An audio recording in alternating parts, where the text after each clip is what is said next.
Alexxa Rains here with another reaction. Today we're going to continue with our Maude series, and it's time with season 2, episode 12, titled Carol's Problem, aka The Wedding Gift. As always, if you're looking for the full-length reaction to this particular episode or any of my other content, you can find that on Patreon, and the link will be in the description below. And if you cannot support us on Patreon, that's completely fine. You can support us directly here on YouTube by liking this video, commenting, subscribing, and joining our membership program. So without any further ado, let's get into our episode. Okay. Carol's fiance is down for the weekend. We have a big surprise for both of them, and for some reason I didn't even know they were engaged, even though Maude. I don't want any part they of it. did What's the say surprise? my future in-laws, You know but they were not engaged. Getting married or at least there was no engaged. You know they're going to need a place to live. There was no engagement. I got it. You found them a house. Scene. Yes, Arthur, she did. You are so perceptive. Is he brilliant, Walter? You know, we really need brains like yours in Washington. On second thought, we already have brains like yours. That's the problem.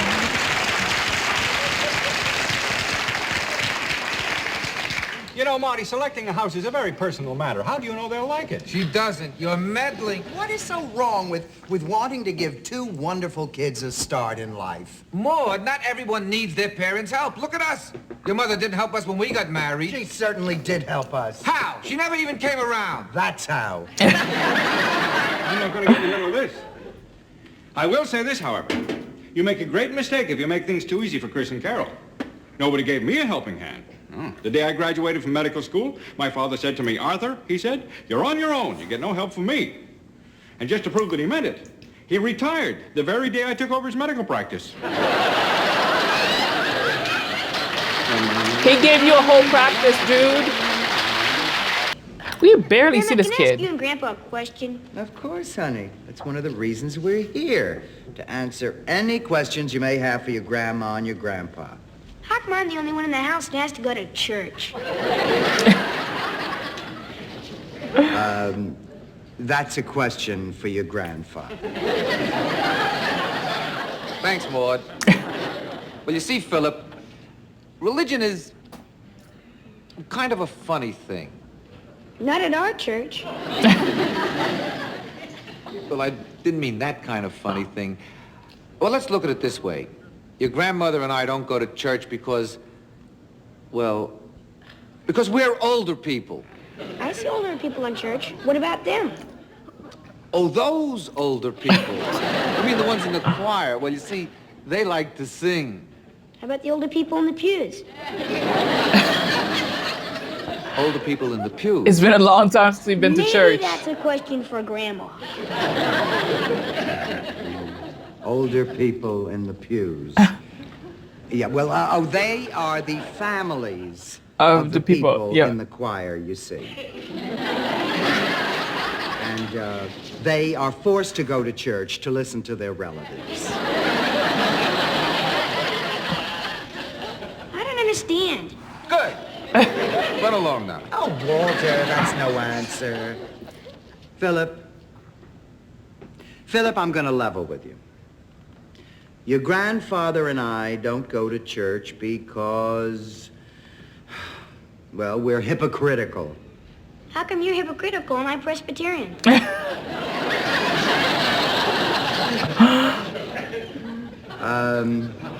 Well, that's because we hypocrites so far don't have our own church. Anyway, honey, going to church now and learning all you can about religion and God will make you a better person when you get older. And then can I become a hypocrite?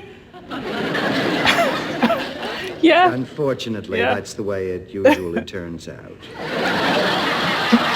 Oh. These two sweaters you bought me last week, which one shall I wear today? Oh, honey, whichever you like better. They're both beautiful. All right, I'll wear the blue one. Good. I'll return the yellow one tomorrow. Why should you return the yellow one? Well, you obviously don't like the yellow one. Oh, Mother, I love the yellow one. Then why are you wearing the blue one? Well, you just said they were both... What's the use? I'll wear the yellow one. Good. I'll return the blue one tomorrow. Mother, you're impossible. I'm impossible? What do you mean I'm impossible? I can only wear one sweater at a time if I'm sweetheart, wearing you one. It older doesn't than mean me, I and don't like the yellow one. I love the yellow one. Will you two stop squabbling? It's Sunday. It's the Lord's Day. Walter's right. We shouldn't be fighting. So I bought you 2 sweaters, and you don't like them. I'll return them both tomorrow. Oh my God. Since you like surprises, I have a surprise for you. Come here. Our surprise can wait. What's your surprise? Close your eyes. I have a special surprise that I've been saving just for you. Oh, what is it? No peeking. I'm not peeking. He's gonna leave? Are you ready? Ready. Surprise! He's gonna leave. He's gonna let you all by yourself, girl. He's like, I am not taking any chances with this BS. Isn't he wonderful? I mean, he's so unselfish. He wants me to get all the pleasure out of telling you our surprise. Come on, sit down. Sit down. I got to admit, he's got me intrigued. Intrigued is just for starters. When I tell you what I have to tell you, the 2 of you will be jumping up and down for joy. Mother, I know no. surprises excite you, but I've never seen you so full of it before. Full of what before? oh, excitement. Honey, I am full of excitement. In 7 or 8 months, when Chris comes down to New York, the 2 of you are going to be married, right? Right. Yeah. Now, when that glorious moment comes, you will need what? A house, right? The surprise is a house? Not just a house, the house! Honey, it just came on the market and it is a steal. 2 baths, 3 bedrooms for $38,000. And it's a 2-story colonial just like you and Chris have been talking about.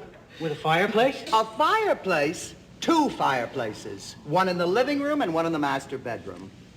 In the evenings, you can get romantic downstairs without having to go upstairs. And in the mornings, you can get romantic upstairs without having to come downstairs. That sounds fantastic. Walter and I put down a deposit.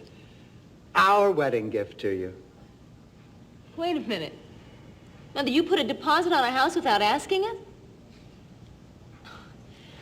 Mother, that's very nice, but Chris and I want to pick out our own house. But honey, you haven't even seen it yet. Sweetheart, all I want, look at it. If you don't like it, fine. But I know you love it. Honey, all I want you to do is look at it and fall in love with it.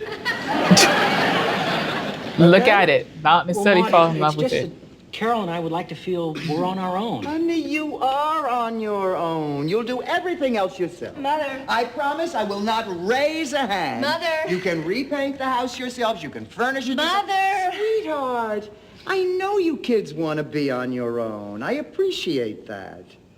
Okay? All right, well, look at the house. It's that white one right across the street.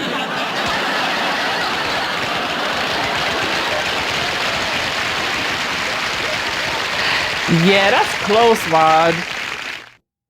Do you know that I was actually terrified, Carol, that you might be narrow-minded enough to say, Mother, I don't want to live across the street from you? Mother, I don't want to live across the street from you. See? Come on, honey, let's look at that. Mother, I really don't want to live across the street from you. Carol, Maude, I think what Carol is trying to say is she really doesn't want to live across the street from you. Yup. Well, I don't blame her. I haven't told her yet about the rumpus room in the basement. Honey, the present owners have agreed to leave the moose hanging over the bar. There was a catch. There's always a catch someplace. She doesn't want it, Maude. Here I find you a beautiful 2-story house with 2 fireplaces, and you're acting like it was an outhouse in Siberia. Mother, I love that house. You want to give us a wedding present? How much would it cost to move that house to another state? Damn. Honey, I know what you're feeling, but don't you think you're being a little rough on your mother? That's easy for you to say. You haven't lived with her for 28 years. What the hell is that supposed to mean? Mother, please, I love you, but Chris and I would like to live our own lives. Oh, hi, Carol. Gee, you sound just like your mother. That's a rotten thing to say. Thank you, Carol. Mother, all I mean is, I don't want to be thought of as a younger version of you. I have got to be me. I've got to be me. You sound just like Sammy Davis Jr.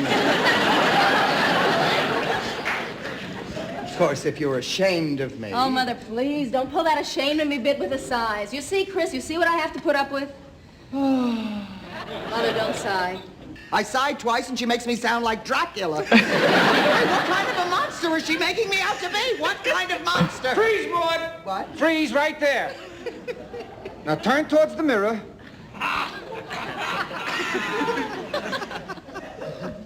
That's what kind of monster.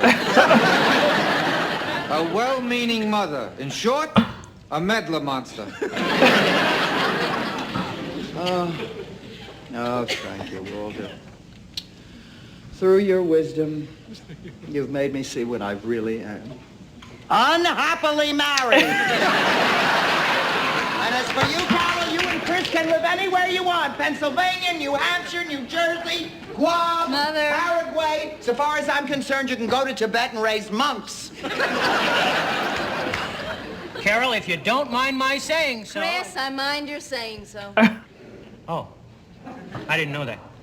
Maude, all children want to live away from their parents when they marry. I know all children want to live away from their parents. He I doesn't can want accept her that. child to do I mean, that. the house isn't that important. I can get rid of it in 2 minutes. Carol hates me.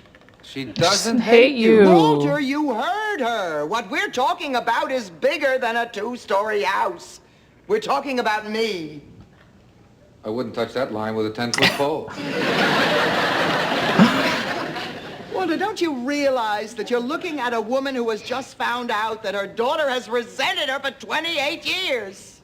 She doesn't resent What you. do I do now? I've just run out of eyes. Maude, you interfered with Carol's life and she rebelled.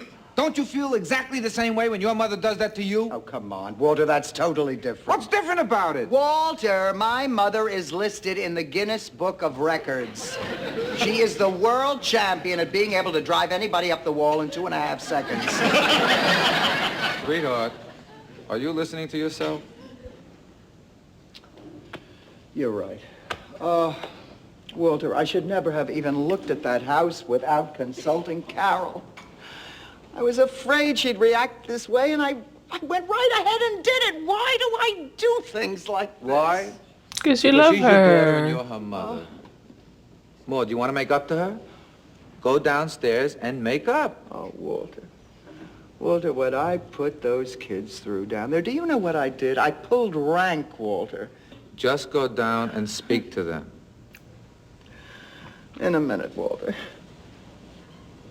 I want them to feel guilty a while longer. But frankly, you could have treated your mother with a little more diplomacy. You know, I'm a little surprised at your temper. Frankly, it flares, Carol. A definite flare. So you found out I have a temper. So is that such a big deal? Oh, but you don't always have to lose it in front of your mother. What is so sacred about my mother? She's not a saint. I never said she was a saint. Not so loud, you'll ruin her day. You know what your trouble is? What? You're soft on mothers. That is not true. Oh, what about your mother? I'd rather not discuss that. I've met her, I don't blame you. Well, then I just go back up to Boston. We'll forget the whole weekend, and I'll call you Monday. If that's what you want to do, go. Oh, so you just let me walk out of here? Children. In this house, we do not raise our voices. Girl. You saying that? Come on. Now listen, I was silly and impulsive and very unfair. You kids should live anywhere you want. Now let's forget about the house. Mother, thank you very much, but right now I couldn't care less. Carol, don't apologize just to spare my feelings. No, you started Listen, something. I have a personal problem. If you don't mind, I'd prefer it if you'd butt out. Carol, don't yell at your mother like that. The least you can do is let the woman talk. Let the woman talk? The most ridiculous thing I have heard in 28 years is someone pleading to let this woman talk. Okay? If you people will just excuse me, I think I'll take a walk. Chris! A nice long walk. Chris! You know, Carol, I don't blame him for walking out. In my entire life, I have never seen a woman treat a man like that. Thank you. That's how you treat Walter.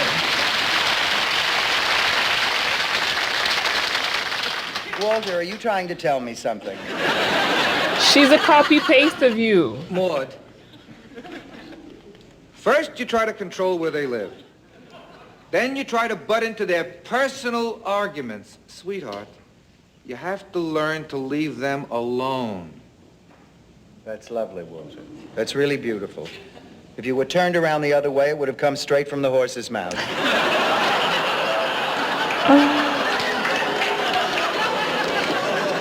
Well, I think I'll join Chris for a walk.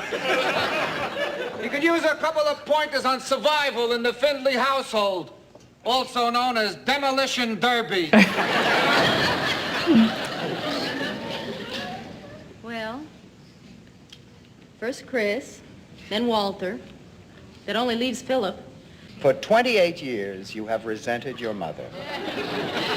Mother, I do not resent you. Of course you resent me. If you don't resent your mother, you're not getting the most out of her. I only resent you when you meddle. And you're right for resenting me. Oh, the way I meddled about the house with Chris, whom you probably love almost as much as you love your mother. It was my fault that he walked out of here. Mother, that's not the reason. We were having a fight. Oh, Carol, I deserve it. Attack me. Attack me as much as you want, but while you're attacking me, help me set the table. I don't want to attack you. It's just that you insist on involving yourself in every little detail of my life. Like last week when I bought those false eyelashes. You said they made me look like a $10 call girl.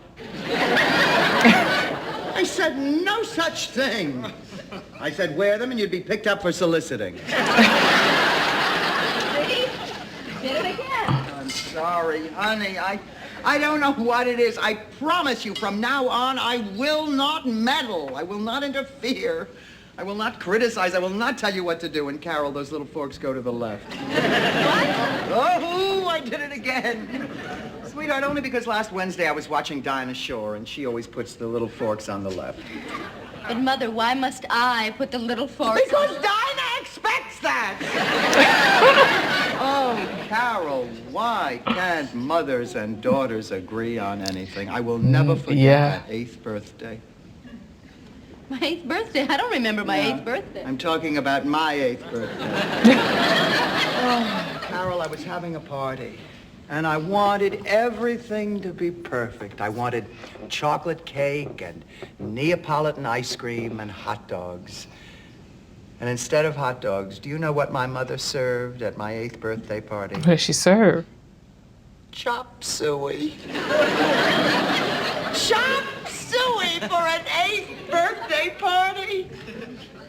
And there wasn't a Chinese kid within 200 miles. Carol, I can't help myself.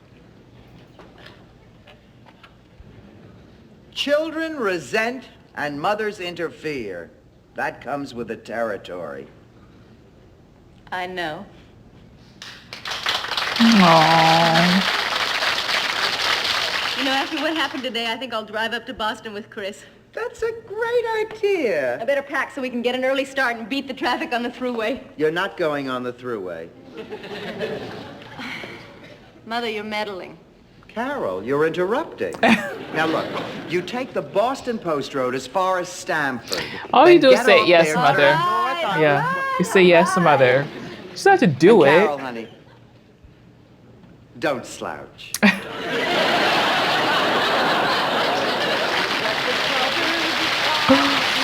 Oh my God.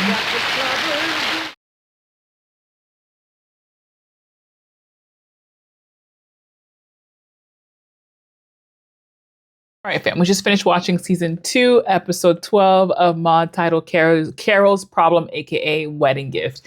This episode reminded me a lot of my mom and I because she loves to meddle. Well, she loves to meddle, but like in stuff like, for example, if I'm at home and like she just like, I don't know, she doesn't like the couch cushions and she's gonna be like, you know what, this instead of this color, it should have been this color, or instead of getting this, you should have gotten that, or when you have the funds, or at your next pay, go get you some of this, or at my house I have this, and I'm like, it's not your house, it's my house. It's my apartment. Let me decorate. Let me do whatever I want. And the funniest thing is, she's always right. I'm so annoying. She's always right. And it's funny because we also have similar tastes. So it's not like I'm not going to do it or I wasn't planning on doing it, but it just doesn't feel like I need to do it today because there's other things that are more important. So for example, she wanted me to change my dining or my living room table. And I was like, well, I get it and I want to and I will. But right now, my number one focus is fixing the bathroom because I really wanted to change everything in my bathroom. Because I had gotten a new sink and I was like, okay, so, and it's one of those like vanity sinks.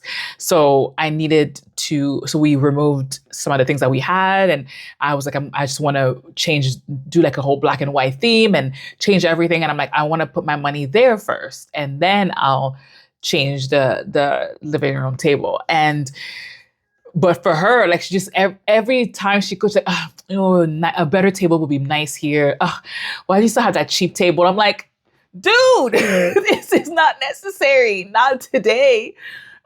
So that's what it reminded me of, and that's how we are. Like she will find something to nitpick at, and I had to understand that's her way of still being my mom, because again, I'm in my late 30s. I don't like, I think in a way she feels like I don't need her as much, which is in essence, it's true. I'm more self-sufficient. I'm taking care of my own things.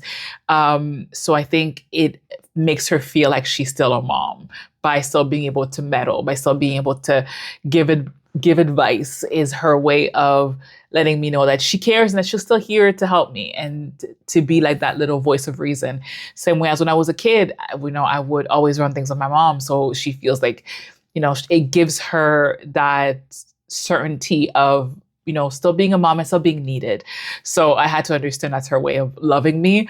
And so that's why when I was saying, just say yes, say okay, and then just don't do it. There's a lot of times like, Alex, do it this way, do it that way. And I'm like, okay, mom, sure, mom. Yes, mom. And I just do it my own way. And it's okay. It works for us. But yeah, I love Maude and Carol's relationship. They're just so cute and they're so much alike, which again, like my mom and I, we are so much alike. We are very different, but so much alike. So it's good to be able to see that with that relationship as well. And I just still didn't like, even though in the last episode they were talking about, my, Chris was saying my future in-laws. In my head, I thought that was just kind of like, wishful thinking. But now I'm guessing it's for real. They're engaged. I don't know if I saw a ring, but they're engaged, or at least they have plans to get married within 8 months. So mazel. Congratulations, guys. And I hope things continue to go well. I'm happy we got to see Philip because we don't see him. Like I always forget that he's there. So it's great that we got to see him. I thought the conversation about church was very funny because, the Church of Hypocrites. Yep. The Church of Hypocrites. That was cute. It was, it's funny though. I wonder who he's going to church with, or if he's just going to church on his own, because his mom is not going and neither are his grandparents. So who is he going to church with? Friends, maybe? I don't know. But yeah, great episode. I really enjoyed it. I hope you guys did too. And if you did, don't forget to like, comment, and subscribe. And I'll see you guys on the next one. Mwah. Bye for now.